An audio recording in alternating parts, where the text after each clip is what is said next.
Hello, Taste of Downtown. I am Steve Lowry, the editor of The High Low, and I am presently sitting in a room that's 800 degrees. But I'm doing it for you because you need taste downtown, apparently. And one of the real tastemakers of downtown is none other than our good friend, Rand Foster, who runs Fingerprint Music, which I think for most of us is a safe, wonderful, happy space. Rand, how you doing? Doing well, thank you. Doing well. My room's not 800 degrees, but so I am like I'm cooking lucky. from the inside here, brother. Rand, first up, we ask everybody we talk to who's in business, how have you been doing during these past 6 or 8 months of just unprecedented things when it comes to running a company like yours? It depends where in the 6 or 8 months you ask me to use as a benchmark. It started out rough. We, like many others in March, closed. We ended up being closed till mid-July. Mm. So that was a rough 4 months.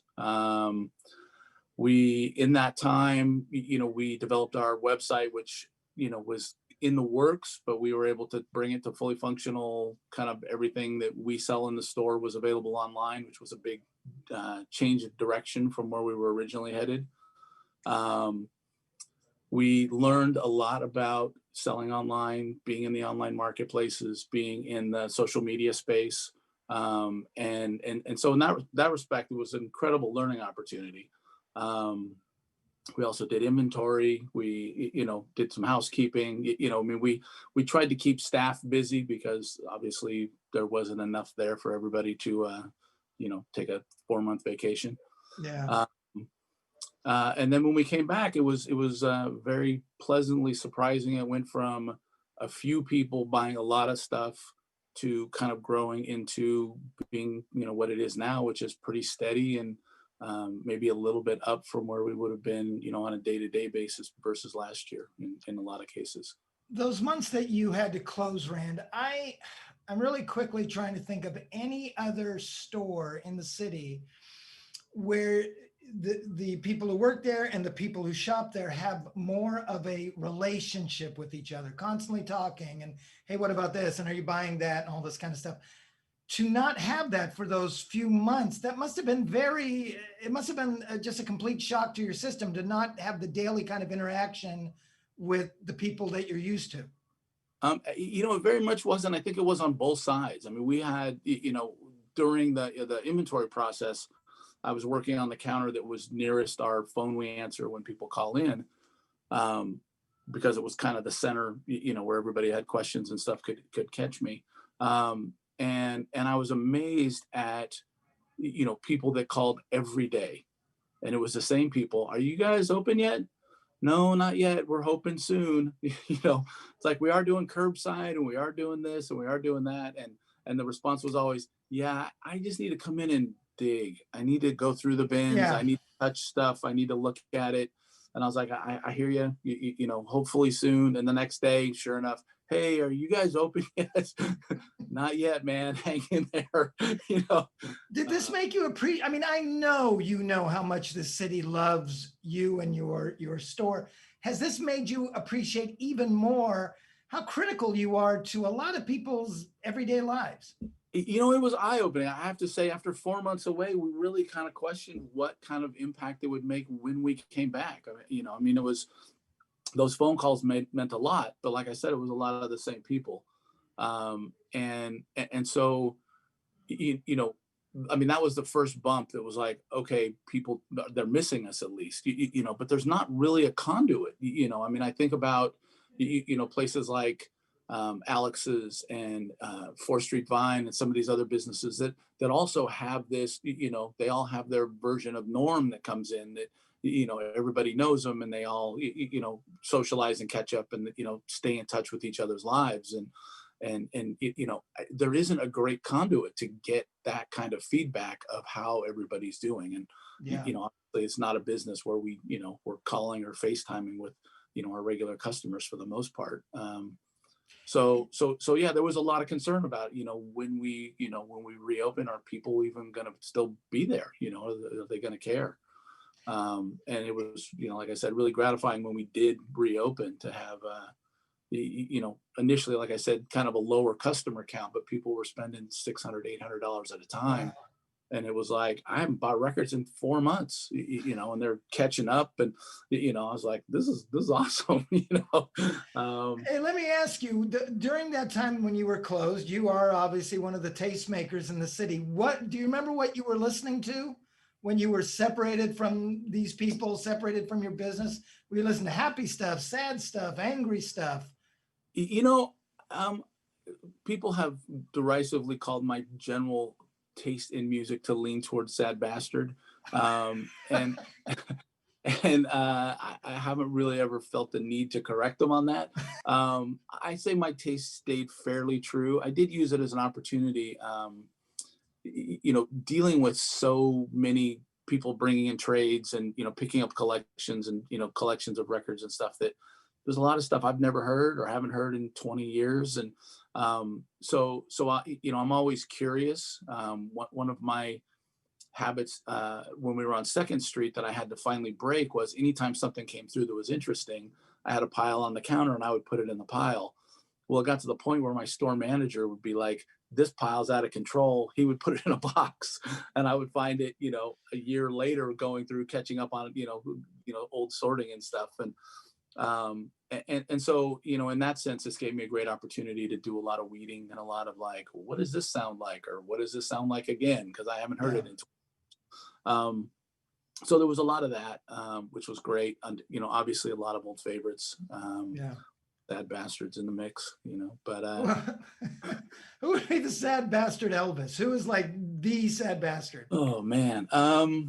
Let's see. Warren Zevon, maybe? No? No, I mean, Warren could maybe, but he's a little too telling everybody else's story. You know, guys Yeah, like Damian Rice and, you know, Glenn Hansard, who did the movie once, yeah. uh, you know, some of those guys get lumped in there, but I think Mark Eitzel from American Music Club might be their king. You know, it's just one of those things, you know. Um, Rand, how long has Fingerprints been around? We had our 28-year anniversary while we were closed. Oh, So, wow. Did you do anything yeah. special? We had wine with dinner that night, which isn't really special because we had wine with dinner an awful lot. Before the night after. There was a And of fair course, amount of day drinking going on. if you all remember, obviously, Fingerprints started just off Second Street, little place, and then they moved to the space they are now, 420 4th Street, Or 20, and easy to remember. beautiful place. I want to ask you this. So when I was a young kid, I loved sports, and I became a sports writer. And my editor, first thing he said is, "Well, that's okay, but you're going to learn to hate sports because it'll become a business to you, it won't become a passion." And I found that wasn't true. I could separate the two. You obviously got into this business because you love music. You've been in it for 28 years. Has your relationship with music changed because it's a business, or are you able to compartmentalize that what you do for a living and that what you do for your life? I would say it's both of those things. I mean, my son's 28 because he was born the same year we opened the store. Wow, Uh, big year. and he, it was a big year. Yeah. He listens to music in a way that's a lot more in line with how I listen to music at 28. Um, and so I see the difference in kind of his consumption of music versus my consumption of music now. So I am aware that it's changed. But at the same time, you know, I do a lot of the buying. I do pretty much all of the booking. So when we have bands into play, you know, it's because I'm finding them and sorting them and, you know, at the very least, listening to it to make a determination if they come to us. But in a lot of cases, hearing something and then going and finding them. Um, so I mean, I think it is a pretty good mix of both. I mean, I do still, you know, very actively listen for pleasure. Um, but but my sense of discovery is maybe a little bit more business related now than it is personal related. But that doesn't mean it doesn't cross over. It's just I listen differently. You know, I'm like, are people going to care about this? Should we have this? Versus, do I want to hear this? You know, 10 times in a row. You were mentioning before we went on that one of the drivers from moving to Second Street to your present location was to have more room for live shows. Obviously, that's something that you can't have these days. I was mentioning to you, I cannot tell you how many conversations I've had of people say the first thing I'm doing when we get back to, and I'm going to say normal because I don't even know what the hell that's going to be now, Right, right. is I want to go see live music. What's it been like for you not to have that part in your store? You know, I think it's, I mean, I certainly empathize with everybody who feels that way. And I've always kind of felt like, you know, if I could go see Neil Young, that's almost like a few days out of town. You know, I mean, it really takes me to another place. So personally, you know, everybody who's saying they're missing that, I'm right there with them 100% because that's, you know, that's a lot of kind of where I go to just kind of release and get out of my head, so to speak. Um, uh, as a business, you know, or even as a person who's involved in that side of it, maybe even a little more so because I also do Busker Fest and Summer in Music. And so, you know, there's a lot of opportunity in my day to day to be thinking in terms of, you know, putting lineups together and who's going to work together and, you know, just, you know, band discovery in that arena. Um, and that has been, you know, kind of a huge hole. And then, you know, to put it into the store context, you know, we talked a little bit about this before we started the interview, but you know, when we moved to 4th Street, the business plan was, you know, there wasn't that walk by traffic we had on 2nd Street, but we would bring people downtown with, you know, these incredible artists that, you know, we were fortunate enough to be able to have in.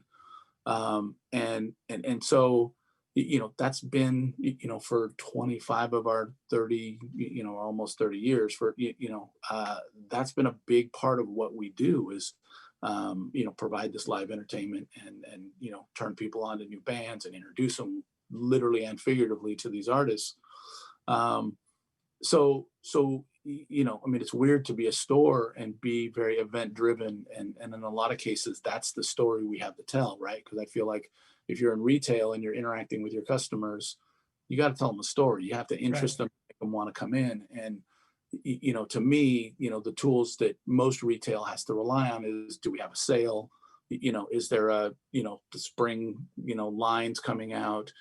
Is there a new, you know, gaming platform? Those kind of things that they can Yeah. build a season around. And for us, it's always, you know, we've always been really lucky in that you know, every week we have new releases. So I mean, that gives us something, but really to get those artists in, that's what gets people talking. And when, you know, when you talk to your friends, then, you know, all of a sudden it reminds them they should go buy a record. And, you know, I mean, it really does kind of work in that very simple, you know, your excitement gets passed along and, you know, you tell two friends and they tell two friends kind of thing. And, you know, 10 years later, people are still talking about the time the Foo Fighters played there. So, Right. you Yeah. which is huge. And Yeah. I don't, you know, I don't take that for granted at all, but, you know, it's amazing to me that, you know, all the incredible artists we've had since then, and that's Yeah. still what everybody talks about. I'm curious, the day that it's okay to have a band play there, who would you like to be the first one? Oh, wow. Well, Neil Young is pretty much on top of my list and has been forever. So, We'll get him uh, a message. you know, as long as we're going big, you know, you didn't give Right. me a Yeah. budget, so let's go with Yeah. Right. Neil. Don't skimp. Hey, so Rand, you are in retail at a time when people say retail is dying. You are selling music in a time when people say people aren't going to stores to buy music, they'll just stream everything. Yep. And yet, I would say that when you talk about small business, and we want to talk about Small Business Saturday here in a sec, people would look at you and say that's one of the great success stories of the city. Is there a secret to what you do, or is it just showing up every day and being consistent and building that kind of a customer base that you have? You know, I think and I think about this in terms of other retail and some of the differences between what we do and somebody, and this is not a knock in any way, but somebody who's selling, you know, shoes or kitchen gadgets or those kind of things. I mean, I'm sure there are people who are, you know, their lives are lived around, you know, sneakers and finding collectible, you know, Air Jordans and that kind of thing, or people who, you know, go home and watch cooking shows and then go into the store the next day and sell cooking gadgets.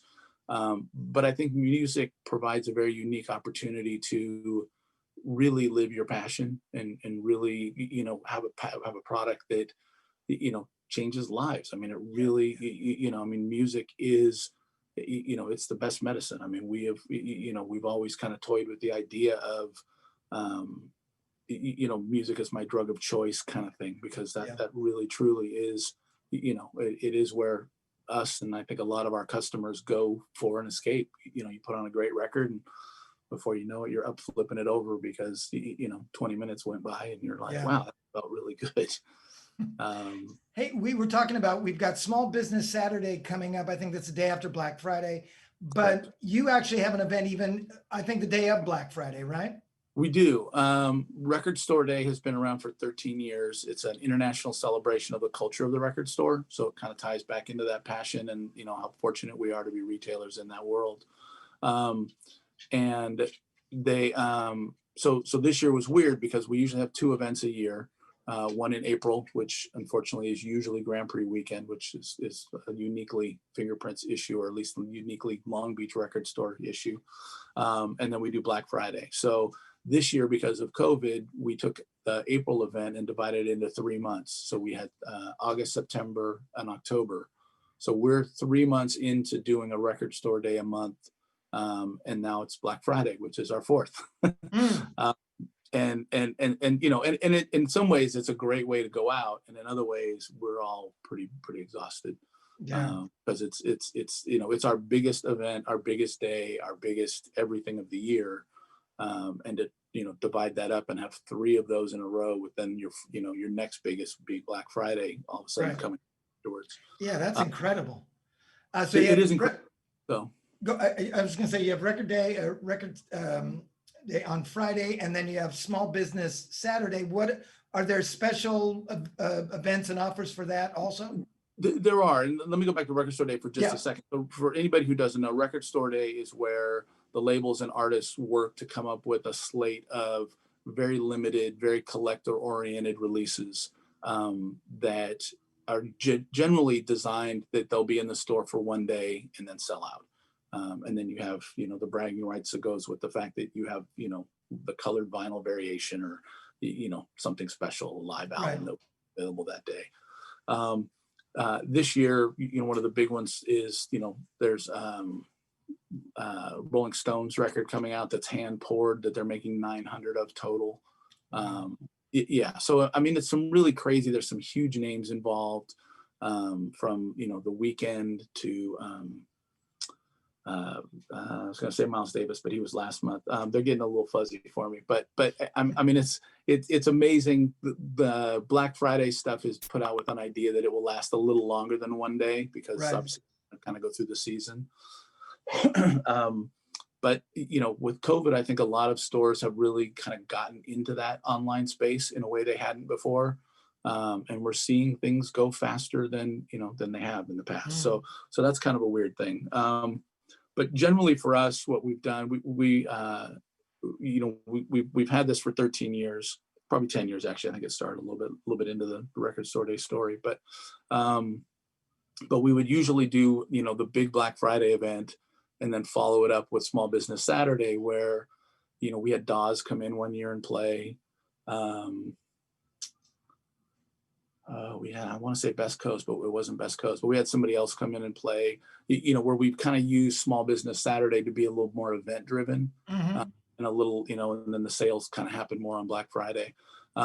This year, because obviously we're not having events right now, we're going to do a 20% off store wide, Oh, okay. Saturday, Yeah. which is, normally in the record world, 10% is kind of what you see when you see records go on sale.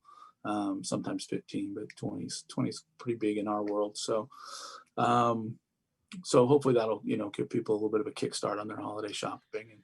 And I saw a stat that this year was the first year in, I guess, forever that vinyl album sales surpassed CDs. They went past they them, did. and pretty big. What do you think is going on there? And do you think we'll ever flip back, or do you think people have totally bought back into the vinyl album? This is an interesting thing that's come out of the whole COVID thing for me, is that I attributed a lot of the resurgence of vinyl to the fact that at that point in time when vinyl was kind of nobody cared, you could buy a record collection for $100 at a garage sale, and you'd have a lot of really great records. Yes. If you were younger, your parents probably had a box of records in the garage. These kind of things I think really led to a lot of discovery for kind of the younger generation, which is probably more millennial than wherever we are now.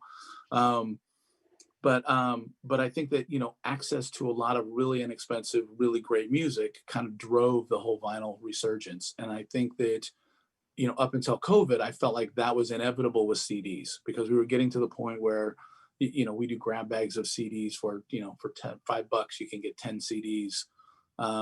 And there's amazing stuff in these grab bags. I'm like, why are we doing this? But but we're getting stuff in because people are realizing that some have moved into streaming, and a lot more in our world anyway have gone to vinyl, where Mm, they're like, yeah, I just play records because records do make you be in the moment. yeah. Where when you're streaming, it's kind of it just goes on forever, and it kind of turns into just background noise. Yep. uh, and I think CDs had a little bit of that, because you've got a 74-minute piece of media that does Yep. the same thing. And vinyl's 22 minutes, and you're away, but then you're back, and you have to think about, do I want to flip it over, do I want to pick something else? It's a much more active process. And I um, find if I'm listening to vinyl, I'm much more likely to listen from beginning to end as opposed to hopping around like you might yep. do on streaming or even on a CD. Yeah. Yeah, Yeah. no, that's a big thing. And for a long time I thought that was a real benefit of CDs when they first came around, was that you didn't have to listen to it. But so much of listening to music is that bridge between this song and two songs later. Yeah. And a lot of times you got to take that journey to really be able to appreciate it. So Yeah. so so I kind of, but to go back to your question, I felt like CDs were inevitably going to get embraced again. And now with COVID, I don't honestly know. I Mm, feel like some of it is based on just that CD sales have dropped because of COVID, and yeah. some of that I think is, it generally tends to be a little bit older Yeah. demographic that's buying them, and those are the folks that are being more careful and staying home more, coming in, every 3 weeks instead of every week, or, whatever that cycle may be. Yeah. So I don't know. I mean, it's a great question. We're taking some steps to, and it's been backwards in the store anyway. If you've been in the store, you know that about 15 to 20% of our of our floor space is records, and fully half of our business is records. So we're slowly kind of trying to grow the vinyl room. We've been doing it without impacting CDs, but we're kind of getting to the point where I think we're gonna take a hard look at CDs, and maybe find some that um, we have to say goodbye to. Mm. Well, um, there's a lot of stuff we're probably gonna have to say goodbye to in this time. Hey, I think we're out of time. Rand, thank you very much for of your course, time. Good luck thanks for the coming up with opportunity. Record Store Day and with Black Friday, Small Business Saturday. Small We Business Saturday. appreciate you spending some time with us, and we appreciate you downtown. And have a taste. Okay, we'll see you Thank you. I later. appreciate it. See Bye you, bye. folks. Bye bye.